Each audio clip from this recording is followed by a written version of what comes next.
Hello good people, murisei kwese kwamuri, andichitenda kuti Mwari ari kukuchengetai, ari kukuitirai zvakanaka. So ndichida kuti kune vese vari kuZimbabwe, nhasi holiday handiti inonzi National Youth Day. Yes, so ndichida kungoti happy holiday kwamuri kwese. Ndichida kungokurudzira kuti be safe. Be safe. I understand that we are going to have a very long weekend.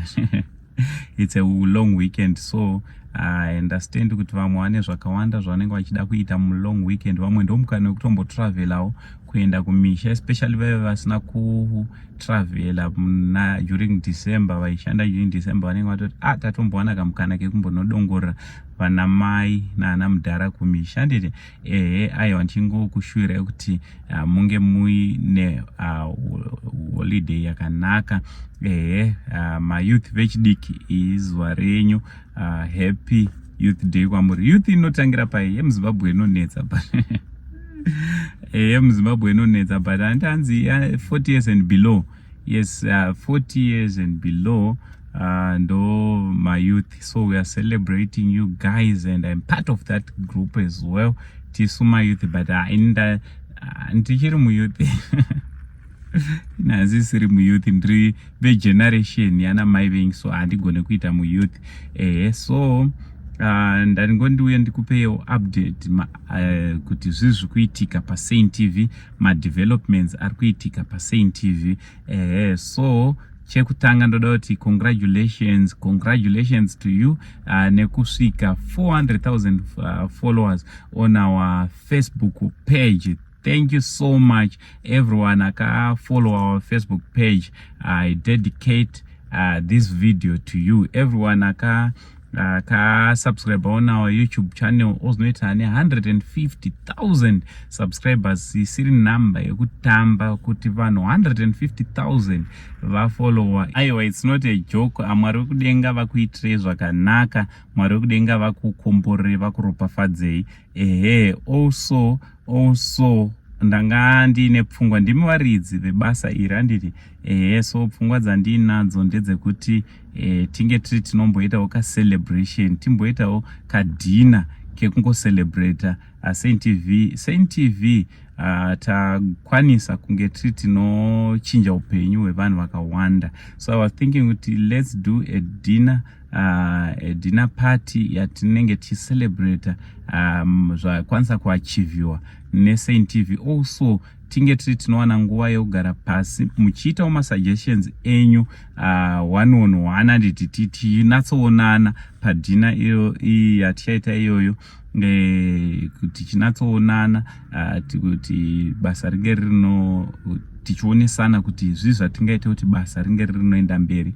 Isuwo sevanhu vanenge vari paground tichikuonesai kuti zvii zvataita neurongo hwatinahwo tichibetserana tiri pamwe chete. So ndoda kutenda veMarvel Cakes handiti vatotipa keki kare rekucelebrate. Ndichida kuti very thank you to you, thank you so much nepledge yenyamaita. Ndangoshare navo pfungwa idzi vakabva vati tichakupaiwo keki. Thank you so much nekeki ramatipa richange riri kucelebrate handiti. So if you'd want to be part, let me start by saying, if you'd want to be part of this dinner handiti, dinner party where we'll be celebrating Saint TV. Yes, a channel yatiri kutaiwa, it's not just a channel but a life-changing experience. Zviri kuitwa nani, zviri kuitwa nesu pamwe chete nemi. Takabatana. Why? Because we are a force to be reckoned with. Handiti.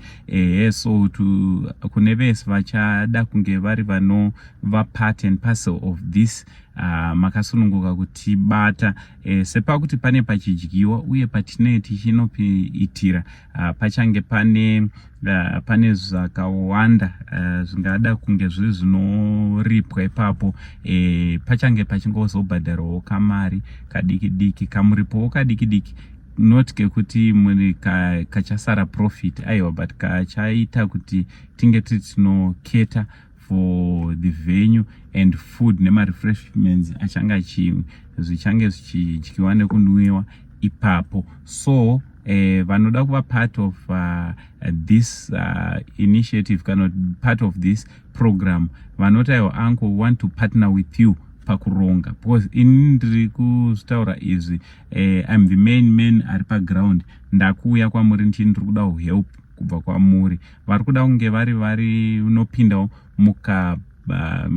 organizing team, because toda kuchita very fast, ati chinhu chidiki chekuti hachingambode kuti chinhu chinoita weeks chichirongwa. Those who think that they want to be part of this organizing team, get in touch with me.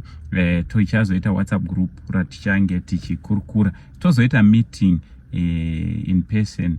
Kana kune vanenge vasipo makasununguka zvakare kunge muri munotibata, but muchida kunge muri part of the group richange richironga kutodi. So ndanga nichifunga kuti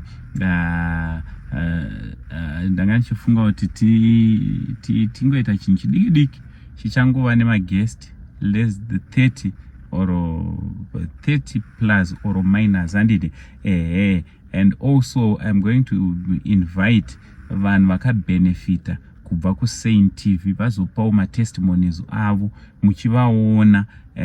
Vachange varipo vakabenefita kubva kune channel yeSaint TV. Tingati ndataura zvese. Alright, tine program zvakare. I'm inviting vanhu ma single mothers and those who are looking after their kids without vana. Tine show yatiri kurana next week, ichatanga kushutwa I'm sure on Wednesday next week. Pachashutwa about 12 episodes. So I'm inviting my single mothers vanosvika ivo 15 or between the number of 15 or to 20, and tinge tiri tinozowana nguva yekunge tiri tinotaura.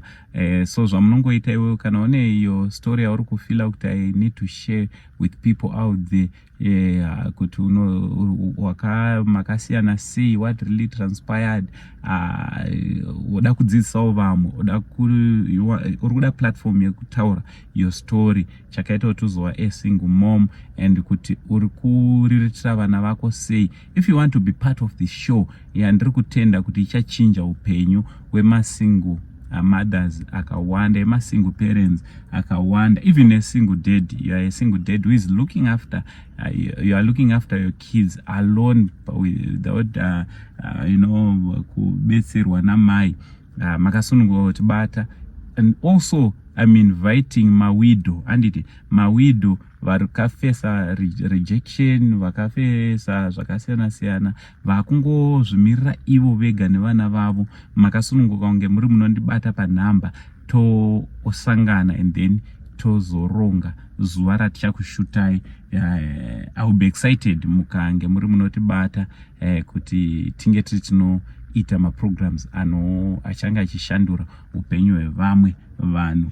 Ndo zvandangondiuya zokuzivisai kuti ndo zvinhu zviviri zvandingadai kunge ndiri ndinokuupdatai. Aiwa, kana une chauri kuda kuti tinge tiri tinoita, tibate tinge tiri tinokurukura. Mwari wekudenga vachikuitirai zvakanaka. From Uncle Saint, the only Zim uncle, sekuru vevanhu, chigotwe mbama namai venyu mimi. Mwari wekudenga vakuitirai zvakanaka, ndichiti it's much love and God bless.